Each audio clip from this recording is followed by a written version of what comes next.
Hi friends, welcome to my channel. దేశంలో బంగారం వెండి దిగుమతులపైన కేంద్ర ప్రభుత్వం కీలక నిర్ణయం తీసుకుంది. వాటిపైన దిగుమతి సుంకాన్ని ఏకంగా 6% నుంచి 15% పెంచుతున్నట్లు ప్రకటించింది. ఇందులో 10% వచ్చి బేసిక్ కస్టమ్ డ్యూటీ కాగా మరొక 5% అగ్రికల్చరల్ ఇన్ఫ్రాస్ట్రక్చర్ డెవలప్మెంట్ సెస్ రూపంలో అయితే ఉంటుంది. ఇక డాలర్ తో పోలిస్తే రూపాయి మారకం విలువ ఆల్ టైమ్ కనిష్ట స్థాయికి పడిపోవడం వల్ల ఇక వాణిజ్య లోటు పెరగడంతో దిగుమతులను కట్టడి చేసేందుకు ఈ కఠిన నిర్ణయం తీసుకున్నట్లు తెలుస్తోంది.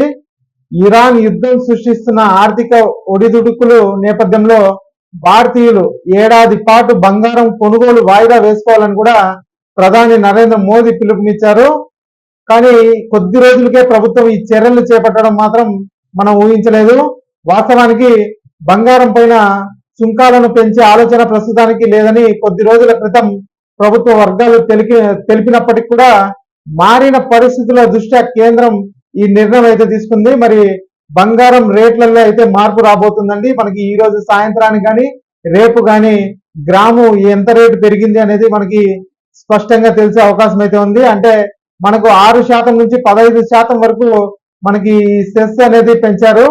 కాబట్టి మనకు బంగారం రేట్లు త్వరలో భారీగా పెరిగే అవకాశం అయితే ఉంది. కాబట్టి ఈ వీడియో నచ్చినట్లయితే ఒక లైక్ చేయండి, అలాగే మా ఛానల్ సబ్స్క్రైబ్ చేసుకోండి. Thanks for watching.